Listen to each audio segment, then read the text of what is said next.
المرسلين نبينا محمد وعلى آله وصحبه أجمعين. اللهم علمنا ما ينفعنا وانفعنا بما علمتنا وزدنا علما. اللهم لا سهل إلا ما جعلته سهلا وأنت تجعل الحزن إذا شئت سهلا. السلام ورحمة الله وبركاته. اللهم أصلح لنا ديننا الذي هو عصمة أمرنا، وأصلح لنا دنيانا التي فيها معاشنا، وأصلح لنا آخرتنا التي إليها معادنا، واجعل الحياة زيادة لنا في كل خير، واجعل الموت راحة لنا من كل شر. So, brother was asking a question about how Allah subhanahu wa ta'ala, he says that he sees. He says, where we talked about this yesterday, where Allah subhanahu wa ta'ala, he says, لَيْسَ كَمِثْلِهِ شَيْء, there's nothing like him, and he is all seeing, or excuse me, all hearing and all seeing. Right? So we talked about that yesterday. And then he said, there's the hadith where the Prophet ﷺ, he talks about the one who Allah loves, the wali of Allah. A wali of Allah is someone who is close to Allah, right? And then the Prophet ﷺ said that if somebody gets to that level, then he will be, then Allah will be, or when he gets to that level where Allah loves him, Allah subhanahu wa ta'ala, he says in this hadith, because it's hadith Qudsi, he says, I will be the sight that he sees with. I will be the hearing that he hears with. لا أحببت كنت سمعه الذي يسمع به وبصره الذي يبصر به ويده التي يبطش بها, and the hand that he grabs with, right? And the foot and the leg that he walks with. And then if he asks me, I will give him, and then if he asks for help, I will protect him. So in that hadith, Allah subhanahu wa ta'ala is describing how he will help the servant of Allah with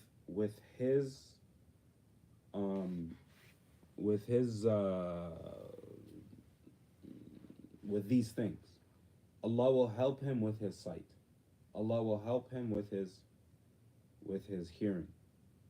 Allah will help him with his hands, basically with the things that he uses to like his tools, and he will help him with his walking, with basically everything. Every aspect of his life, Allah will help him with it. So that hadith is an indication how Allah subhanahu wa ta'ala will help his servant. Right? And it has nothing to do with Allah's sight or Allah's hearing. It's talking about the servant's hearing. This human being, his hearing. And Allah is saying he's going to be Allah will be the sight that he sees with this servant, right? Meaning that Allah is helping him in that sight so that he sees better, right? He sees clearer. So it's not, in this sight that Allah is talking about here is not the sight of like what we see in front of us, but is the sight of things behind it. Right? What does that mean? Like the unseen? No, not. It could be, maybe, could be part of the unseen, maybe, but that's something that Allah gives. But I'm talking about. There's their hadith. The Prophet ﷺ said, "Beware of the firasa of the believer," and the firasa is basically like insight. Right? Beware of the insight of a believer. Right? Because like Allah is basically helping him see. So a believer might see things that other people don't see. Right? Like somebody might walk in, and then the believer, he sees this person, he's like, oh, this guy is a hypocrite. But everybody else sees him, he's like, oh, he looks normal. I'm just giving an example, obviously. Right? So it's just Allah gives you different insights. Obviously, the believer is not going to say this guy is a hypocrite, because you can't do that. But he can tell. He can see it. Does that make sense? But anyway, so that's what that hadith is talking about. But in regards to how Allah can see, the thing is, the thing that's important here is that anything in regards to Allah, we will never understand how, because We are limited. there's no way we can become unlimited to understand the unlimited. So we can only understand what we understand, so therefore Allah has only given us a glimpse of what we can grasp. Right? When Musa alayhi salatu wasalam asked to see Allah, right? Allah said, look at the mountain. So then Allah showed himself to the mountain. And then the mountain completely crumbled, because it couldn't handle it. And Musa alayhi salatu wasalam fainted. He couldn't handle the fact that the mountain couldn't handle it, even though he didn't see it. He couldn't handle the side effect, let alone the actual effect. You get what I'm saying? So in general, we can't grasp Allah. There's no way we can. Right? So that's why when we talk about an attribute that Allah told us about, the first step is that we affirm it, because Allah affirmed it. We say He has it, because Allah said He has it. But then the second thing that we do is that, you could do the other way around as well. But the second thing that we do is that we say, it is nothing like any of Allah's creation. Right? Allah is unique. There's nothing like Him. Exactly. Alright, so which hadith did we stop at? Number 4, I think. Huh? Number 4. Brother, you were talking about which hadith right now? The one you are talking about Allah sees. Which hadith was that? This was in the 40 hadith we've covered already. Okay, thank you. I don't remember which one. Huh? Say it again. Number 4, the Jabir, I think. Okay. Anybody volunteer to read? Can someone open the masjid door, please?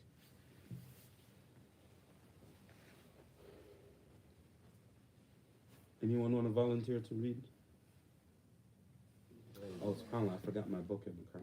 You want to have it? No, it's okay. These are hadith. I know them. It's a different. But I just like to bring my book. Sister, you can go ahead.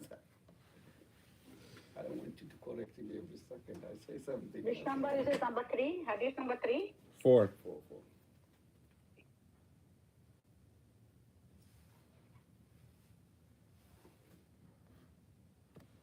Have it, the book?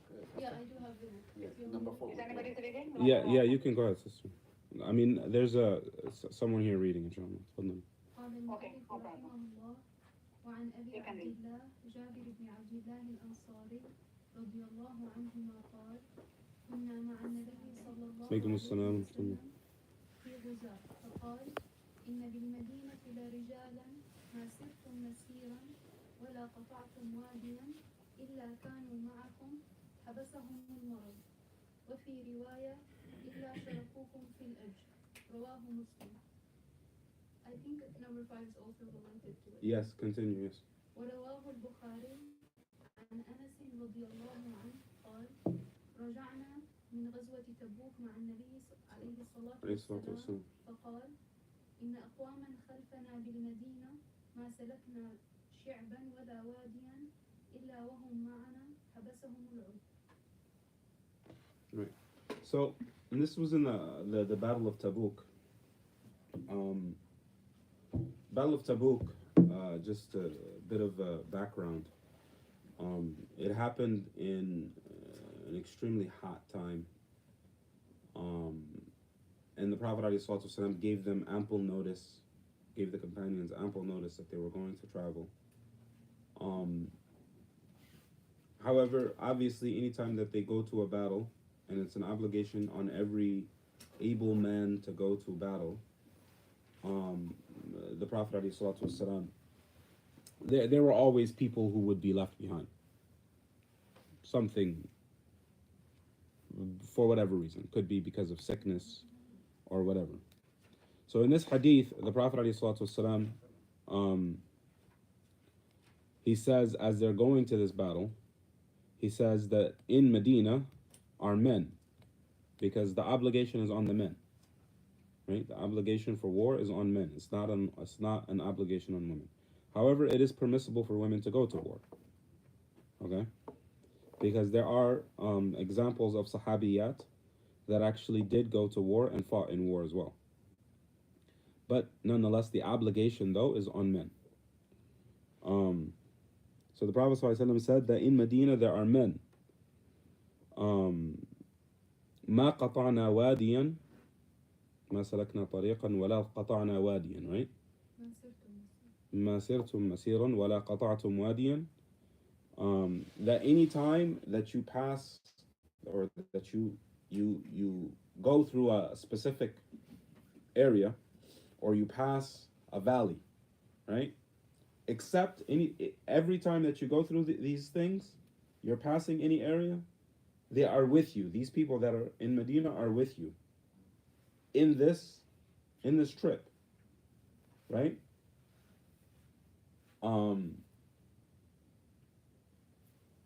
Except they are with you, they are getting the blessings that you're getting, right? And then another hadith, in the other hadith, sharakukum fil ajr, they are sharing the blessing with you, right? The reason why rahmatullah alayhi, Imam al-Nawawi rahmatullah alayhi brought these two hadith and it has two different terminologies is because one sort of alludes to that maybe they're getting like as if like there's a pie of blessings, and it's like these people that are sick are getting a piece of that pie, right? But then in the next hadith, it's as it explains better that rather it's that they are getting blessings as well. It's not that they're getting a piece of the pie, is that these people have a pie and these people have a different pie. Does that make sense? Okay, so what we understand from this hadith is that these people that were in Medina were sick, were disabled, were unable to travel for whatever reason, for a valid reason. They were unable to go to jihad, right? They got the reward of jihad. How did they get the reward of jihad? In the intention. Because they wanted to go, right? They wanted to be there. So understand that anytime that we are that we want to do something, right, that we get the reward for that thing, right? Anytime that we want to do something, that we get the reward for that thing. But understand there are different levels of wanting to do something, right? We talked about this before, right? There are different levels of wanting to do something. There is the level of wanting to do something of that there is an action that follows it. Okay, that I could say, for example, I want to go to Hajj this year. Okay? But then I don't save $1. I don't save any money. I don't put any effort towards it. Does that make sense? I do not get the reward for Hajj. I don't. Why? Because I didn't actually do anything. But I do get something though. Because we talked about a hadith in the 40 hadith. I think it's mentioned here as well. Where the Prophet ﷺ, he says that when someone thinks about doing something, but then he doesn't do it, doing a good deed, but then he doesn't do it, he gets what? One reward. One full reward. Right? Yep. So now, I got one full reward for thinking about going to Hajj. One reward, that's it. But it's a full reward. Okay? Now, I save money. I put in all the effort to go. I get with a group, get my passport, get the tickets, get the visa, get everything. I'm ready to go. I go to the airport. I get to the airport, right? I get to Jordan because I'm stopping in Jordan. I actually know a guy who went through this exact same process. I get to Jordan and I get on a plane. I'm supposed to get on a plane to get to from Jordan to get to Saudi Arabia to go to Hajj. They don't let me on the plane. So I get off the plane, or I get out of the airport, and I go take a car to the border. I actually know a guy who did this again. Right? Yeah. I go to get in a car to the border, and I go to the border, and I try to get in. They don't let me in for whatever reason. Right? Now, I don't know if the specific guy that I know got the reward or not. But if this were a hypothetical situation and I did everything correctly, right? And I did what I was supposed to do in order to get there, then I still got the reward for Hajj. It's as if I made Hajj. Because the Prophet ﷺ said, "Sharakukum fil ajr," that they are with you in the reward, just like they're getting rewarded just like you are. Okay? And just one note to that. So let's say I've never made Hajj before. Do I have to make Hajj now? Yes? Yes. Yes? Yes. Farad. Are you sure? But I just got the reward for Hajj. No, still it's a farad for you. Huh? The Sorry? ritual need to be performed. Yeah, that's correct. So yeah, the fard does not fall unless okay, let me give you an example.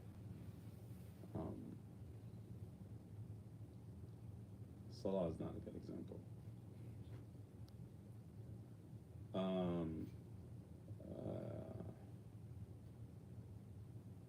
Yeah, okay, I can't think of a good example here. It's okay. Fasting too, same thing. Yeah, zakah is not a good example because all of these, the thing about Hajj, the reason Hajj is unique, it's because it's a lifetime, something that you have to do while you're still alive. So if I died, right, before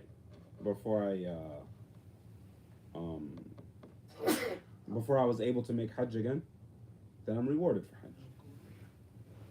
Right? But if I'm still alive and I have an opportunity to make Hajj again, then I have to make it. Right? So Hajj is a little bit unique in this regard, so I can't think of a good example right now. But anyways, let's continue on to the next hadith. Any questions on that? So I was wrong or right? That You're right. Reward still, I have to do it, right? It's Yes. Obligatory. Yes, you still have to do it. Just If you are able, yes. Out of curiosity, did get reward from the Ganaim too, or just only the reward from Allah subhanahu wa ta'ala? How does the ghanaim have a reward? Those people when they travel, when they get Ganaim, right? When they get, bold. So They're fighting, so right? the leader of the believers splits it in the best way he thinks. Okay. It's not a specific split. They can get it too, because they have. It's up to the leader. Okay. That makes sense. That is completely up to the leader. It's not. There's no. So the question is the spoils of war. How is that split? After is it possible that the people who did not travel, do they get a share of the spoils of the war? The answer is that there is no specific split in war. So that's the leader who actually gives that split. He decides who gets what. And if he wants, he can give it to them. If he wants, he doesn't have to.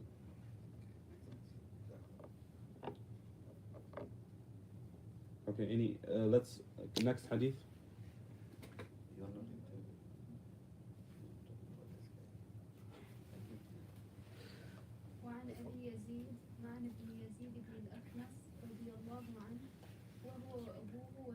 صحابي قال كان أبي يزيد أخرج دنانير يتصدق بها فوضعها عند رجل في المسجد فجئت فأخذتها فأتيته بها فقال والله ما إياك أردت فخاصمته إلى رسول الله عليه الصلاة والسلام فقال لك ما نويت يا يزيد ولك ما أخذت يا معن رواه البخاري. Alright. So Yazid ibn Ma'an ibn al-Akhnas radiyallahu anhum, and he mentions that Yazid and Ma'an and his grandfather al-Akhnas were all Sahaba. He said that my father gave sadaqah. He gave charity with a certain amount of money, right? And he gave it to someone at the masjid, or he gave it to someone to give to someone at the masjid. Okay? So when he gave it to this person, so Ma'an is Yazid's father. So Yazid is the person telling the story. Okay? So Ma'an gave money at the masjid. The same Yazid that killed that Imam Hussein one, or this is a different Yazid? No.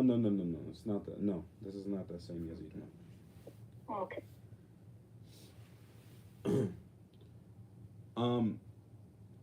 So anyways, so Ma'an, he gave sadaqah to a person to give it to someone else. This person saw Yazid, who was Ma'an's son, and he saw that Yazid needed money. So he gave the money to Yazid. So Ma'an found out that the money went to his son. Okay? Okay. So he had a problem with this. And then the normal mind would think, why would you have a problem with your son getting sadaqah? Because he had the mindset in this situation that sadaqah goes outside. Does that make sense? Yes. Which is correct. Sadaqah does go outside. Does that make sense? But sadaqah can be inside as well. Right? And we're going to talk about that in the next hadith.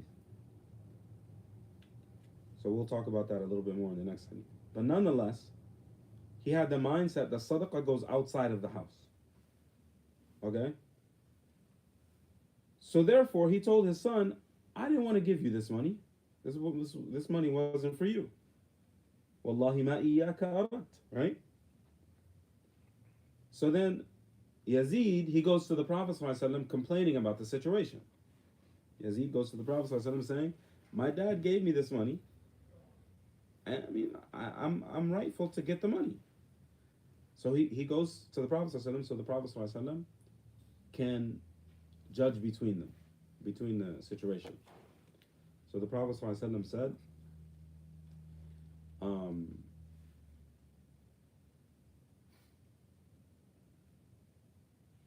oh, wait a minute, I'm confusing that. So Ma'an is the son, and then Yazid is the father. But anyways, because the Prophet ﷺ said, لَكَ مَا نَوَيْتَ يَا يَزِيد وَلَكَ مَا أَخَذْتَ يَا مَعَنْ. Right?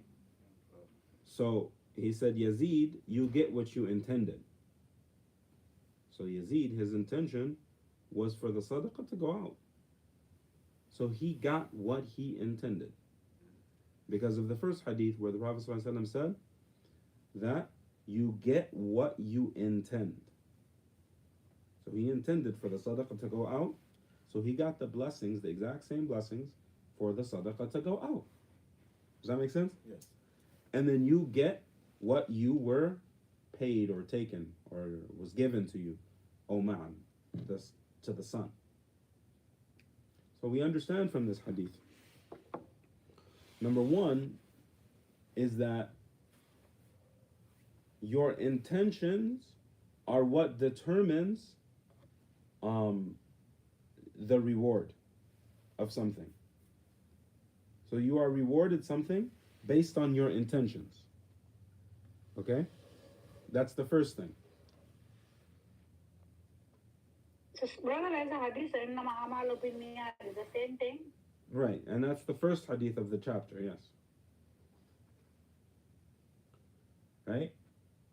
So that's the first thing that we understand from this hadith. The other thing that we understand from this hadith is that it is permissible for a father to give sadaqah to his son.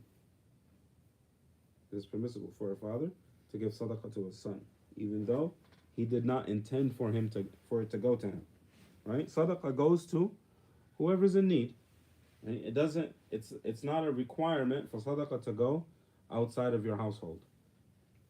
Okay?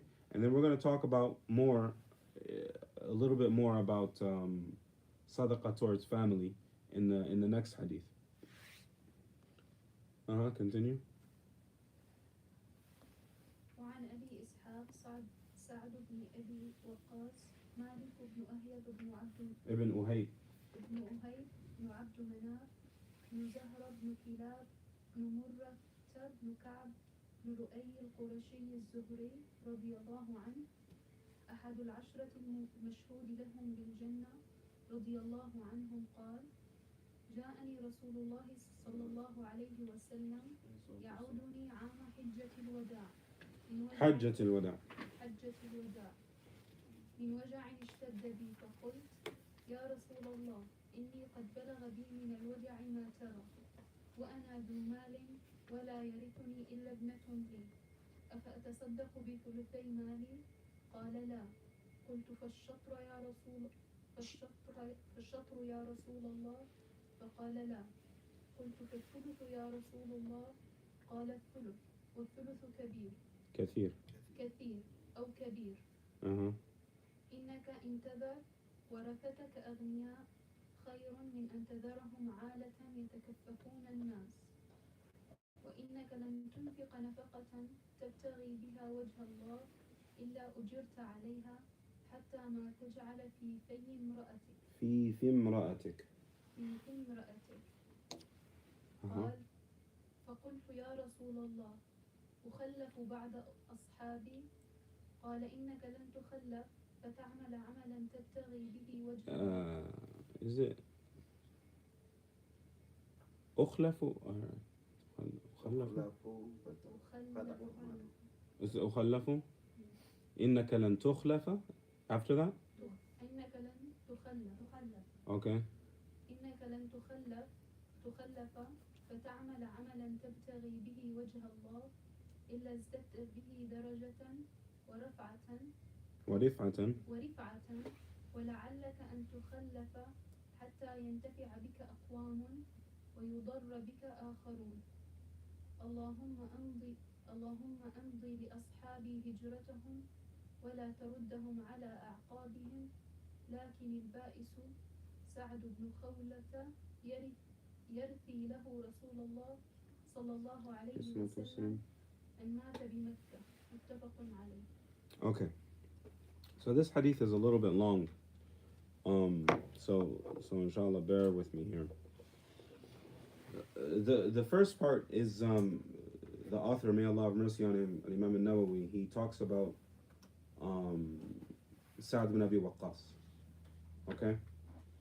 Sa'd bin Abi Waqqas, now that we are on an advanced book, I'm going to start to hold you guys accountable for some things. Okay, for a little bit more than we were held accountable for before. So Sa'd bin Abi Waqqas radiallahu anhu was one of the 10 companions who were promised Jannah. So therefore he gave his complete lineage. He listed his complete lineage, which I did not memorize. But this was a practice of the scholars and scholars currently as well, is that we learn everything possible about the 10 companions who were promised Jannah. What is special about the 10 companions who were promised Jannah? The reason that they're specifically special is because the Prophet ﷺ, he said it exactly like this. Abu Bakr fil Jannah, Umar fil Jannah, Uthman fil Jannah, Ali fil Jannah. I don't remember the next order, but if I remember correctly, Zubayr fil Jannah, Talha fil Jannah, Sa'ad fil Jannah, Sa'id fil Jannah, Abdul Rahman fil Jannah. I think Abdul Rahman was after Zubair. And then Abu Ubaidah fil Jannah. So these are the 10 companions who were promised Jannah. Okay? Now, by the time we finish this book, I expect everybody to know these 10. Because we need to know about them as much as possible. Why is it important to know about them? Because there's a hadith, first hadith, that's important in this regard, is that the Prophet ﷺ, he said to follow my sunnah, and we talked about this hadith in the last book, follow my sunnah and the sunnah of the 4 rightly guided khulafa. And every scholar agrees. This is ijma'. Okay, let's talk about what is ijma'.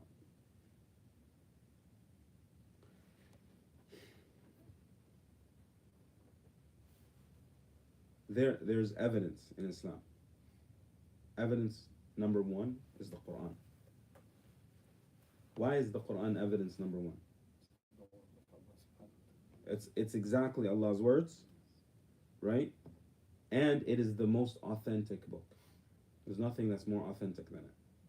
Hasn't been altered Right. So hadith has not been altered. But the level of authenticity of the Quran, hadith doesn't come to that level. Most of them don't come to that level. Does that make sense? Yes. It doesn't diminish hadith. But I'm just saying the Quran has more authenticity. Therefore, they say the Quran comes first. However, there are scholars that say the Quran and hadith come together. Right? They're at the same level. Quran and hadith. Okay? So this is the first, let's say Quran and hadith is the first level of evidence. So if I tell you A is haram, okay, your first question should be, how do you know that? You should say, Allah said this. The Prophet ﷺ said this. Right? So then you have evidence. Another type of evidence is something called ijma'. Ijma', which is the consensus of scholars of any time. Right? Consensus of scholars at any time. Now,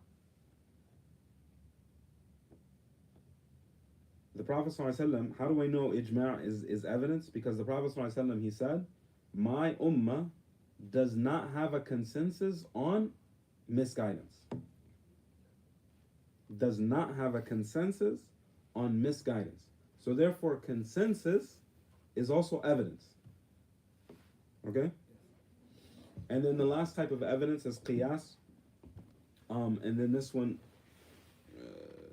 the qiyas is basically إلحاق الشيء بالشيء لعلة جامعة بينهما. To take one thing and to put it with the other because of something that they have together, that shared together. Like for me to say that this is halal, so therefore this is halal because they're both pens. That's qiyas, right? I don't know what that's called in English.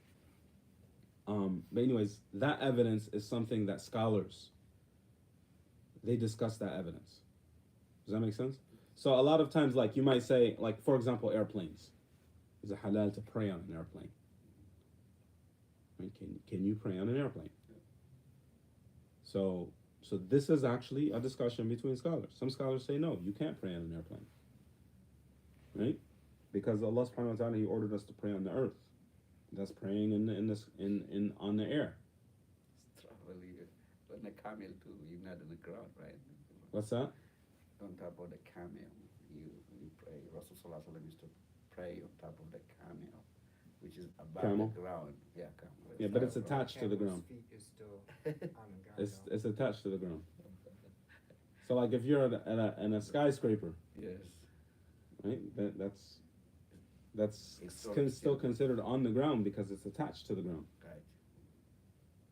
I never heard that. But anyways, Yeah.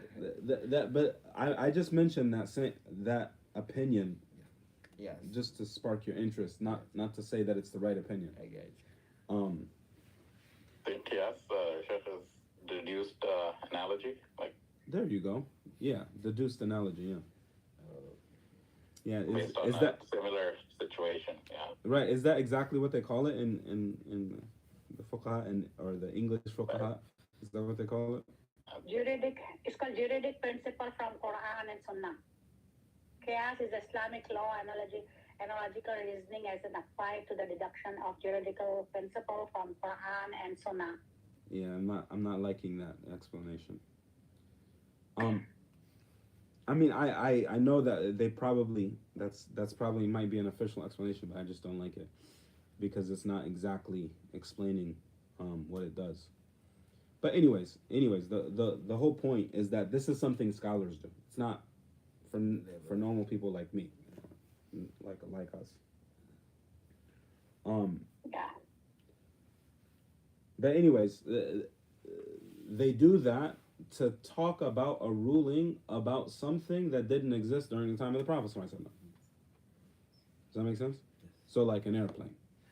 Right? The airplane didn't exist during the time of the Prophet. So how can you pray on an airplane, right? So but the majority of the scholars there are in agreement, in the majority, that you can pray on an airplane, and it's because of the similarity of the earth being on earth. Anyways, so what I was trying to say here is in regards to the four rightly guided khalifas that the Prophet ﷺ said that we have to follow their sunnah. All the scholars agree, ijma', so this is a consensus, which is evidence, that these four rightly guided khalifas are Abu Bakr, Umar, Uthman, and Ali. Right? Actually, the Prophet ﷺ didn't say four. He said rightly guided. But it is ijma' that it is these four. Right? Some scholars put with that as well, is it Hassan or Hussein? Who was the Khalifa for a little bit before Muawiyah? Hassan or Hussein? I think it was Hassan. But some scholars put Al-Hassan with that as well. Radiyallahu anhum jami'an. So anyways, so since we have to follow their sunnah as well, we got to know about them just like we got to know about the Prophet ﷺ. Isn't that right? Yes.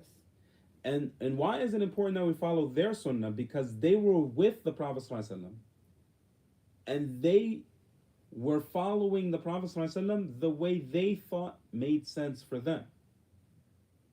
Yeah, prove it too. Right. Does that make sense? Yes. So now that we understand the first four of the 10, what about the other 6? Well, the Prophet ﷺ singled them out in this hadith. He singled them out. And then the scholars say this singling out that the Prophet ﷺ did shows us that they were the best of the companions, that we have to follow them too. So following all 10 is the way of all of the scholars. Right? Like, because these 10 embodied what the Prophet ﷺ was. They lived the Prophet ﷺ's life. They lived how the Prophet ﷺ lived after he died. Okay? So this is one of them, Sa'd ibn Abi Waqqas, radiyallahu anhu. Okay? So he says that the Prophet ﷺ came to visit him, and he was sick with a certain sickness that he thought he was going to die from. Right? Sa'd ibn Abi Waqqas radiallahu anhu thought he was dying. So, and this, subhanAllah, it goes to show you that you really never know what your future holds. Okay? So in this situation, Prophet Sa'd ibn Abi Waqqas, he said to the Prophet ﷺ, I have a lot of money. Allah blessed me with money. But the only person I have to inherit from me is my daughter. So I want to give away 2/3 of my money. Okay? So we understand from this that this was an understanding of the Arabs in general, that your daughter doesn't benefit you when you give her money. Why? Because again, your daughter is seen to be benefiting her husband. Does that make sense? Yes. And then her husband's lineage, because also, like when they have children, they take his name, they don't take her name. So like, let's say for me, I have daughters. So when my daughters get married,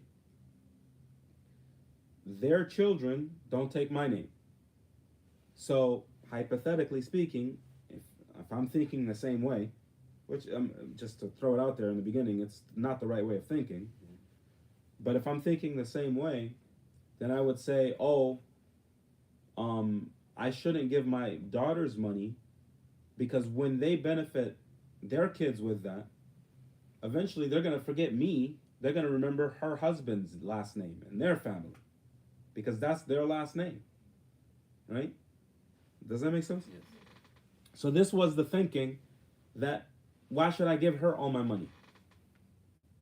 Right? I want to give sadaqah. Makes more sense, because that's going to benefit me more in the next life. And this is from the 10 companions who were promised Jannah. So yes, that might have been the wrong understanding in that point, but he was thinking about the next life.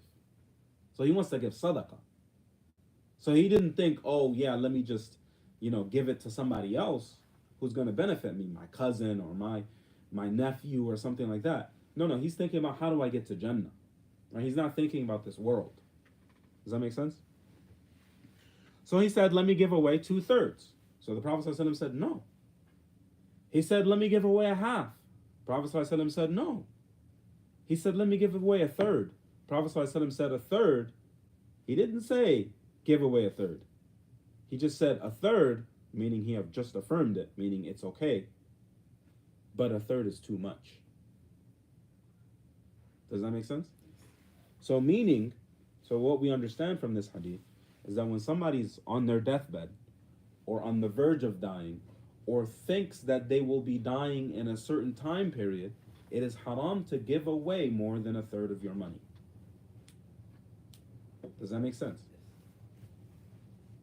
When I say money, this includes property, assets, anything, cars, jewelry, all of that. Does that make sense? All of that is included in your money. Okay?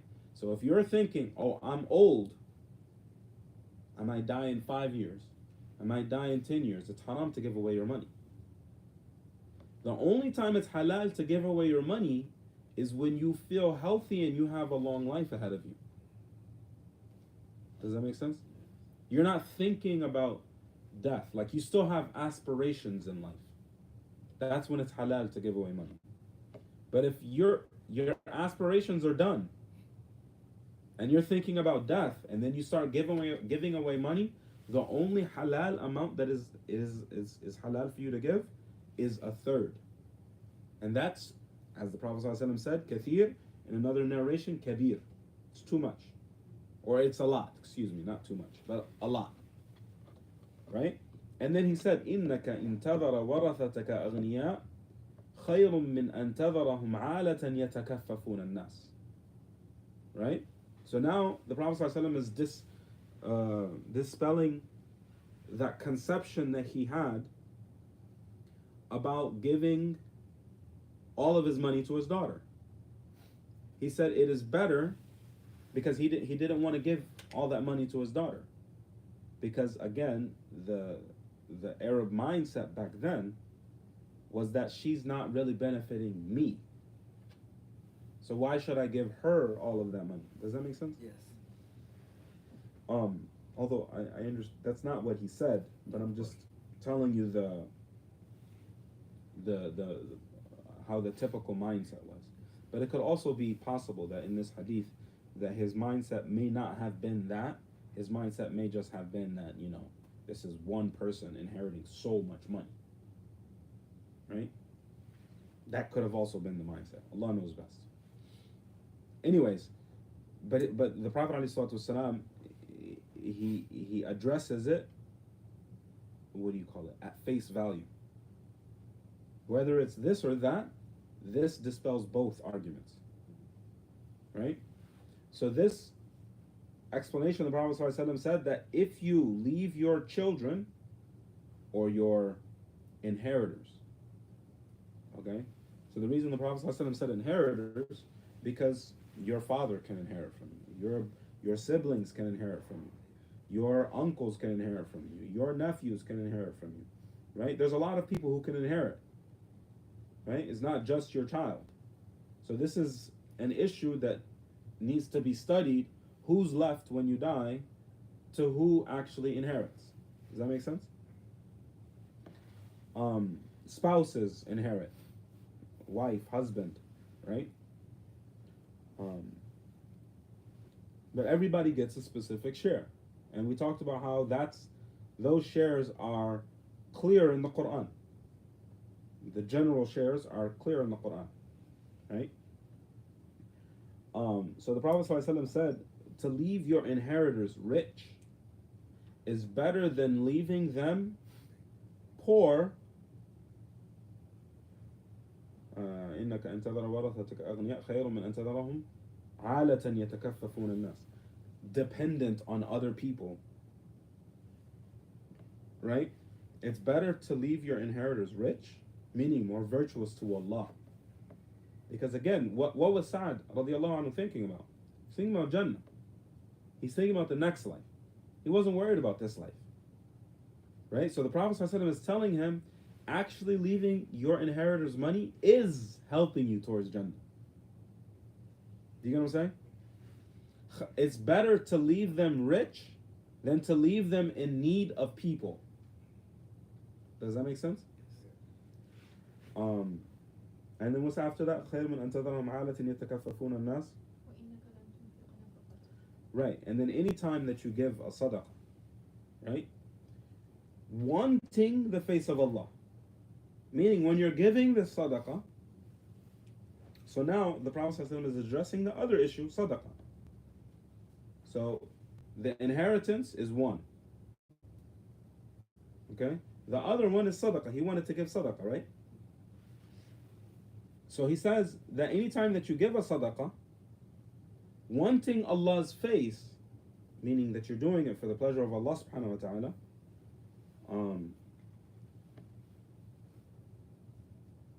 تبتغي بها وجه الله, that you get the reward for it. حتى ما تجعل في امرأتك, even what you put in the mouth of your wife, meaning the food that you feed your wife. So therefore, the inheritance in itself is sadaqah. The inheritance by itself is sadaqah. And you get rewarded for that. So he's basically telling him that this is virtuous to leave money for your family. Right? And then to give a third of your money away is also virtuous, but that's a lot. That's too much. It's better that you leave for them a good amount. Right? Because even the Prophet ﷺ said a third is a lot when Sa'd had one child. He said a third is a lot when Sa'd had one child. And Sa'd said he's rich. Radiallahu anhu, right? So the Prophet ﷺ said that's a lot. So imagine if you have 10 inheritors, 5 inheritors, and you think you're rich, is a third a lot? Right. But that inheritance that you're leaving behind is virtuous in itself and is a blessing, because the Prophet ﷺ said that even when you put food in your wife's mouth, when you're feeding your wife, right? ما تجعل في, the second fi is mouth, means mouth. Fam, fa. right? So it means mouth. Whatever you put in your wife's mouth. Okay? So basically when you make money and you're feeding your family, you get rewarded for that. For every food that they, for every clothes that they wear, for every benefit that they are benefiting from that money that you're giving your family, you're rewarded for it. If you have the intention that you're doing it for Allah. If you have the intention that you're doing it for Allah. I got a question. How do you know you did something for Allah?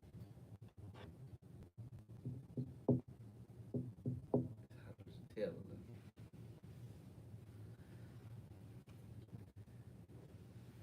How do you know How do you know you did something for Allah? you did something wrong? You don't expect anything in return except Allah's pleasure. That's one. That's one. Is that you don't Is that you expect don't something in return. Or you don't want anything in return, I should say is better. Not that you don't expect it, you don't want it. You just do it out of just doing it. So that's the thing. Okay, like look, if I want to hear thank you, then I know that is a sign I did it for Allah.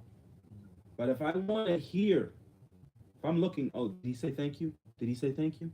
Then I didn't do it for Allah. What about the feeling that you want to hear how they feel about the same thing, like hearing thing, like whether they are happy with the gift I give to them or not. Well, there's a difference between a gift and sadaqah though. Okay, I'm you A said gift that is, okay, so when I'm so- saying, okay. So understand this. If I give you something, right, okay, and it's sadaqah, then it's purely for Allah. It has nothing to do with how you feel or you don't feel. Right? But if I give you a gift, I can give you a gift because you are my Muslim brother and I want to make you happy, and therefore it's for Allah because I get rewarded for making my Muslim brother happy. Then I get the reward for making you happy, but not for the gift. Let's say the gift is $10,000, right? But I'm only getting rewarded for making you happy, not for the $10,000. But if I gave $10,000 in sadaqah, that's a different reward than just making the person happy. Does that make sense what I'm saying? yes, but the feeling that you want to see whether you're happy with your sadaqah or not, is that acceptable? I'm saying like since you If it's sadaqah, then no. okay. Because Allah subhanahu wa ta'ala, He talks about the people who give sadaqah, right? And they said, this is what the people of sadaqah said, لا نريد منكم جزاء ولا شكورا. We don't want a reward nor thanking. Not that they don't expect it, they don't want it. Does that make sense? So when you give sadaqah, or when you're doing something for Allah, it should be that you don't want reward, you don't want thanks. Not that you're not looking for it, you don't want it. Does that make sense? So that's the first sign that is for Allah subhanahu wa ta'ala. What other sign do you know that sadaqah is for Allah subhanahu wa ta'ala? Another sign is that it's in private and that no one sees it. Right? So, yes, Allah subhanahu wa ta'ala encouraged us to give sadaqah outwardly and in private. Because they're both important, but they both serve different purposes. The outwardly sadaqah serves the purpose of helping others give sadaqah, encouraging others to give sadaqah. Right? But there's a question when you give that outward sadaqah. Did I truly do it for Allah? Because yes, now I gave sadaqah to this person and I don't want reward. But 5 people saw me and I'm like, okay. So I'm happy because those people saw me doing it. Now that is a problem. Because my intention wasn't for Allah, it was for those people to see me. So how do I know that another sign is that I did it for Allah? Is that nobody saw me doing it. And this is why these 10 companions were promised Jannah. They were known. And how were they known for this? Because they found out after they died that they used to have a thing called khafiyya. They used to do things secretly. They would have good deeds that they did in secret. And then people found out about it after they died. So the question would be like, for us living in the US, for example, if you want to do something good for back home or somewhere else other than here, you cannot be doing it yourself. You need someone to help you out do those things. That consider that you are shown of that person who's No, again, middleman. so there's sadaqah outward and inward. Uh-huh. They're both important. Right.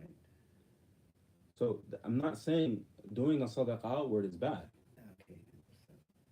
What I'm saying is that it's important to test your iman, to have secret deeds, because the only reason you're doing something secret is for Allah. Like why else would you be doing it? Why else would you be losing your money? Mhm. Right? So therefore you're verifying your iman. But when you give it outwardly, it could be a constant question in your head. Did I really do it for Allah? Did I? Or did I not? Right? So therefore, those secret sadaqahs are important. Because in those secret deeds that you do, nobody knows about it. Abu Bakr as-Siddiq radiallahu anhu, one time Umar was following him to figure out what he was doing when he was the Khalifa. This guy is Khalifa. He had many kids. He had multiple wives, right? And he was going to this old lady's house who was blind and cleaning her house for him. Right? This Ali radiallahu anhu, when he died, there was a family who used to get food every day. And it was like a really big family. And then the only way they knew who was giving this family food is that when they were washing his body, they found the marks of the bag he was holding to give them food. Right? And this was when they were khulafa. When they were busy with the state. They were busy with, like they would say, Umar radiallahu anhu, there's no way that he would sleep. Because during the day he was busy with state affairs, and at night he was either making qiyam or walking around Medina. So they would be like, when did this guy sleep? It was almost as if he never slept. But this is how they were. This is how the 10 companions who were promised Jannah were. And so now we just learned about Sa'd ibn Abi Waqqas. We know the four, Abu Bakr, Umar, Uthman, Ali.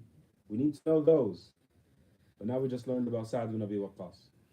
Okay, so every time we cross another companion who was from the 10, I'm going to ask you, who were the 10?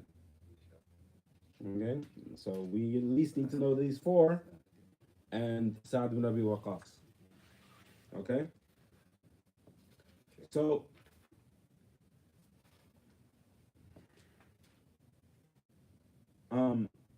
so he's telling him that leaving inheritance behind for your children, and he's talking about his daughter in this case, or for your inheritors, right?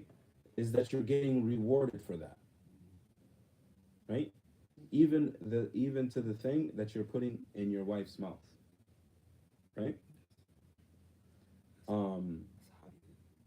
Huh? You continue with that question for his companions or ashabi. That is going to that you try to remember What is the next part? About the ashabi, like he asked him the. Okay, yeah. So he's asking him if he's going to live longer, right? Because the way the Prophet ﷺ framed that last answer, it seems as if the Prophet ﷺ is alluding to him living longer, even though he's like, I'm on my deathbed. So he's like, am I going to live longer? Right? So, and then what do you say after that? Right. So that if you are to live longer and that you do a good deed, wanting Allah's face, and this is again what is important here, that you do this good deed for Allah, right? It's and this sincerity when you're doing a good deed is that you have to make sure that it is for Allah. Otherwise, it is useless. When you go to work, are you doing it for Allah? When you fix something in the house, are you doing it for Allah? When you're cleaning something in the house, are you doing it for Allah?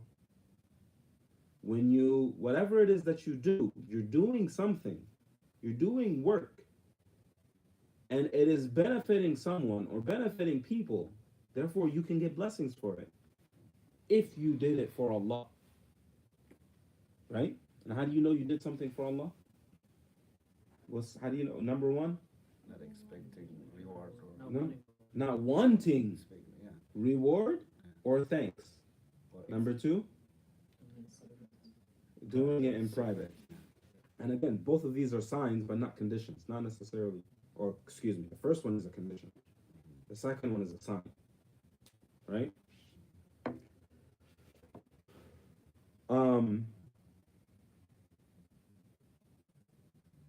إلا أجرت عليها, right? That you would get the reward for it. You would get the reward for any good deed that you do, right? So again, the Prophet ﷺ is alluding to that he's going to live. Okay? And then what's after that?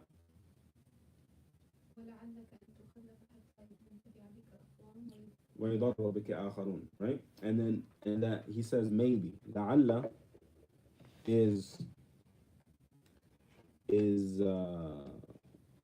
like I hope you're going to live longer, right?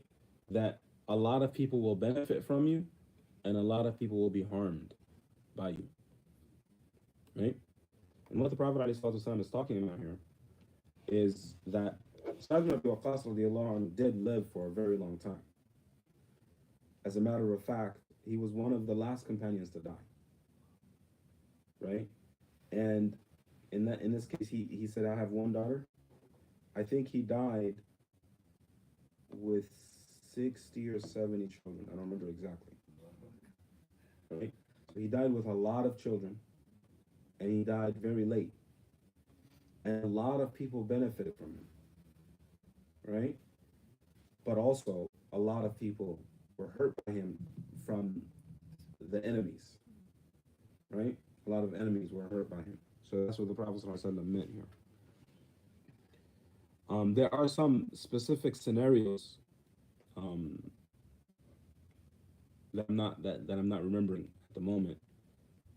That Sa'd ibn Abi Waqqas radiallahu anhu was very pivotal with. And by the way, all of the 10 companions when they died, they were very rich. Sa'd ibn Abi Waqqas radiallahu anhu was one of them. When they died, but they didn't live rich, but they had a lot of money.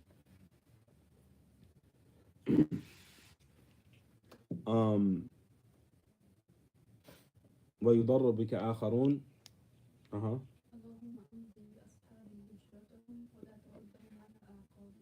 Right. So and the thing about this is that I believe the reason the Prophet ﷺ said this is I believe Sa'd ibn Abi Waqqas was sick in Mecca, if I'm remembering correctly.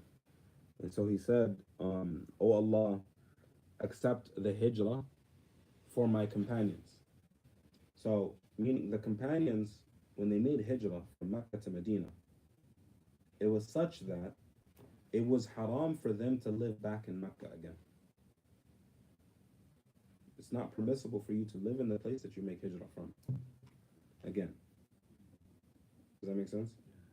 You could go there, but not to live, right? But he said Sa'd ibn Khawla was one of the companions who died in Mecca, right? So the Prophet ﷺ was feeling sad about him dying in Mecca, right? But the Prophet ﷺ said, "Oh Allah, accept the hijrah from my companions," meaning so that they die somewhere else, right? And the Prophet ﷺ was sad about Sa'd ibn Khawlad that he died in Mecca. Is that another name for Saula? Uh-huh. You mentioned another name when you. Sa'd ibn Khawlad. Waqas. Sa'd ibn Abi Waqqas is the companion narrating this hadith. He was the one who was sick. Okay. But Sa'd ibn Khawlad is the one who died in Mecca. Okay, Sa'd ibn Abi Waqqas. He is not one of the 10. The Khawla, Sa'd bin No, Khawla he's is not. not one of the 10. No, and he was a companion. So, but the Prophet ﷺ was sad that he died in Mecca. Because you shouldn't live back in the place that you are from.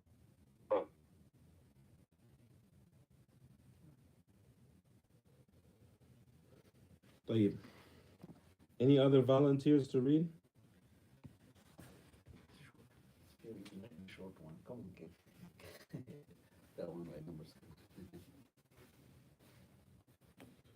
1 second. Sign of receiving a reward of giving sadaqah is when that person has come out of a hardship to whom you have given. So someone says here that a sign of the reward, a sign of receiving the reward, is that when you give sadaqah to someone, that person comes out of a hardship. So therefore there's a benefit in that sadaqah, right? Unfortunately, no, that's not the sign of acceptance, because so understand that when you give sadaqah, it's a transaction between you and Allah, right? So I'll give you an example of a sadaqah the Prophet ﷺ gave, right? So there were times that people would come and ask the Prophet ﷺ, and people kind of knew, or the companions knew, that these people were hypocrites, or they were faking that they wanted to be Muslim, or it was assumed that some of these people might be faking that they wanted to be Muslim, and the Prophet ﷺ still gave them. And as a matter of fact, some of these people turned away from Islam eventually. Right? So was the Prophet ﷺ's sadaqah not accepted in that case? No. I mean, of course it was accepted. Right? Because what the Prophet ﷺ was doing was a transaction with Allah. So the result of your sadaqah has nothing to do with your transaction with Allah, because it is Allah who takes the sadaqah and grows it. As the Prophet ﷺ said, Allahumma a'ti munfiqan khalafa. Right? That may Allah give, or Allah gives, whoever gives sadaqah, he grows it in Jannah, in the next life. Right? So also when you do a good deed, you should not be expecting the reward in this life. The thanks or the reward or whatever. You don't expect the reward of that good deed in this life. You want it in the next life. Right? May Allah subhanahu wa ta'ala accept our actions and give us good deeds and accept the good deeds. Continue. وعن أبي هريرة عبد الرحمن بن صخر رضي الله عنه قال قال رسول الله صلى الله عليه وسلم إن الله تعالى لا ينظر إلى أجسامكم ولا إلى صوركم ولكن ينظر إلى قلوبكم وأعمالكم. رواه مسلم. So Abu Hurairah, Abdul Rahman ibn Sakhan al-Dawsi radiyallahu anhu, he narrates this hadith. And again, we talked about Abu Hurairah radiyallahu anhu, that he was from Ad-Daws, and he became Muslim the 7th year of Hijrah. Right? So he was only Muslim for 3 years before the Prophet ﷺ died. And he met the Prophet ﷺ for the first time in Khaybar. But anyways, he narrates this hadith. Abu Hurairah is the one who narrated the most hadith, even though he was only Muslim for 3 years during the life of the Prophet ﷺ. Why it's important, Well, he was just very diligent and he worked extremely hard to learn from the Prophet ﷺ. Anyways, so he said, the Prophet ﷺ, he said that Allah does not look at your body, nor does he look at your image or how you look. But he looks at what Allah subhanahu wa ta'ala looks at is your heart and your actions. So understand that if you are a person who has likable or has unlikable, right? Allah subhanahu wa ta'ala doesn't look at that. Right? That is not what Allah is asking of us. Right? How does that jive with the hadith that the Prophet ﷺ said that the strong believer is better than the weak believer? But then the Prophet ﷺ said, وَفِي كُلٍّ خَيْرٍ, but that they all have good. Meaning the weak believer and the strong believer. So how does it jive with that hadith? And the answer is that, first of all, the strong believer is not, the Prophet ﷺ is not talking only about muscles. Right? He's talking about a strong believer in any way. It could be strong financially. It could be strong physically. It could be strong emotionally. It could be strong, the list goes on. The strong believer is better than the weak believer. So let's say that Iman is the same. Iman is the same. Okay, but this person has something stronger than this person. Then he's better than that one. Does that make sense? Assuming that the Iman is the same, strength makes you better than the other person, whatever type of strength it is. Doesn't matter. Yeah. I was just gonna say, into a hadith where like two companions were wrestling inside the masjid, and Muhammad, peace be upon him, said that the strongest of the men is the one who can hold like His anger. and all Right. that, not the one with the muscles and physique. Right. So yeah. So the Prophet ﷺ said the toughness. He said, "Laysa shadidu bisur'a."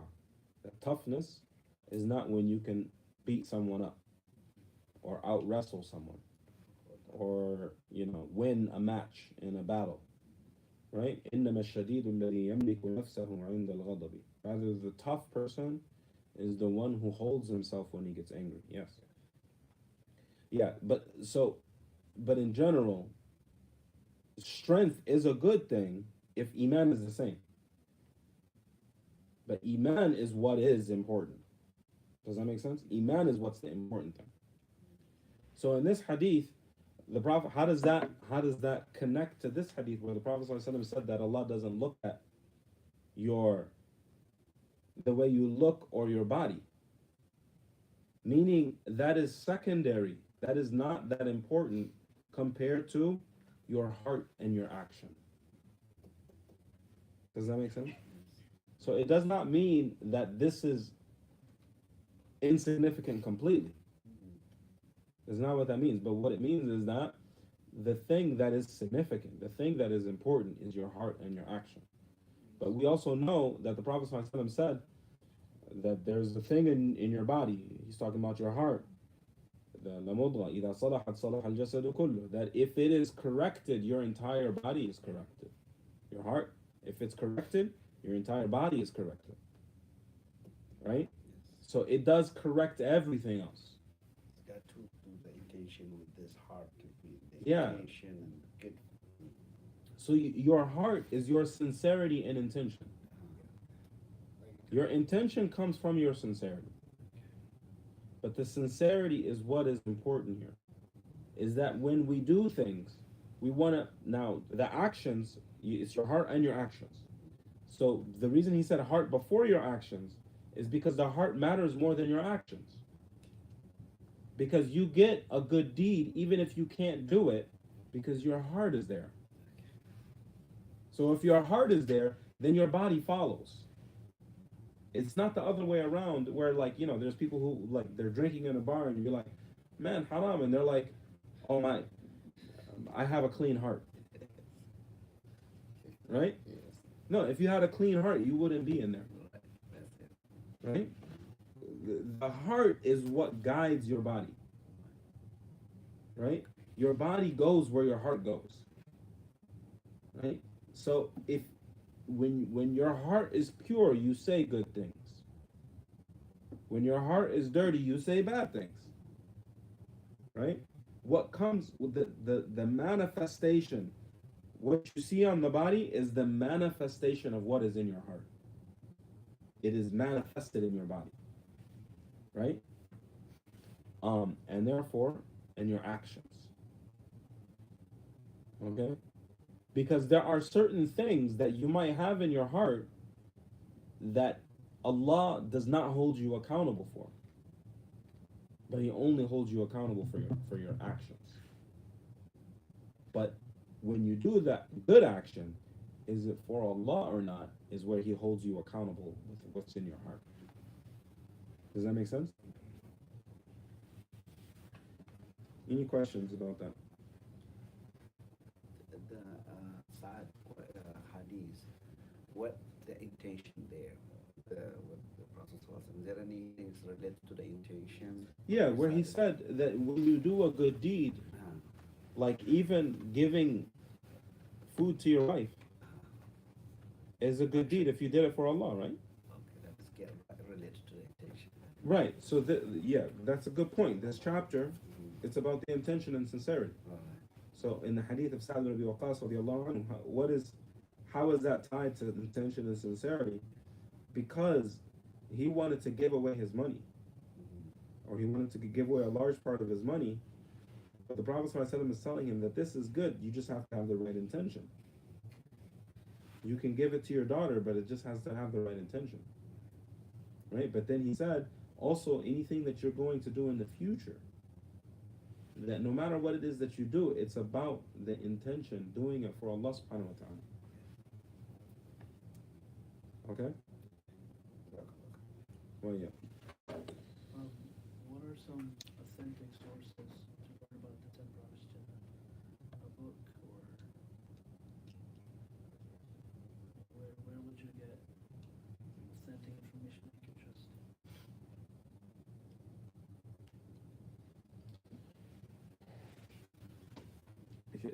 Okay, I don't know English books at all. So let me put that out there. But the sealed nectar has a lot about them in it. It's the history of the Prophet, but it has a lot about the 10 companions. What Promised Jannah. You familiar with the sealed nectar? By Safiya Rahman Mubarak Furi. Basically, Sirah books in general, Hadith books in general. And then you have Al-Isaba fi Ilm al-Sahaba. Al-Isaba? No. No, it's not Isaba. I'm trying to remember the name of it. There is a book. No, I don't know that book.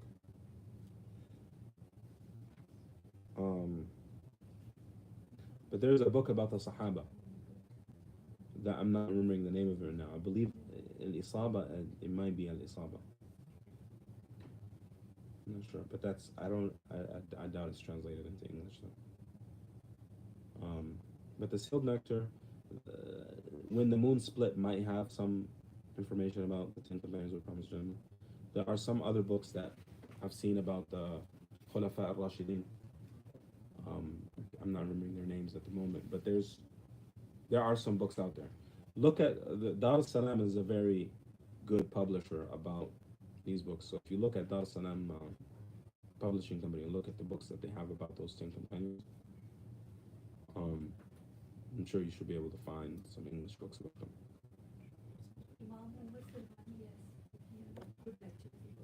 Okay.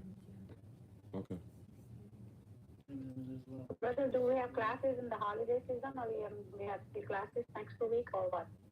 Yeah, but they'll and this next week it'll be online, inshallah, only. Okay. And tomorrow? The Arabic grammar one? Like normal. As always. Yeah. Okay. So we have classes, not the off holiday season. Yes, I don't have holiday season. I don't know what that is. Okay. No days off. All right, barakallah fikum. Okay, thank you. Assalamu alaikum. جزاك الله. Wa iyyakum.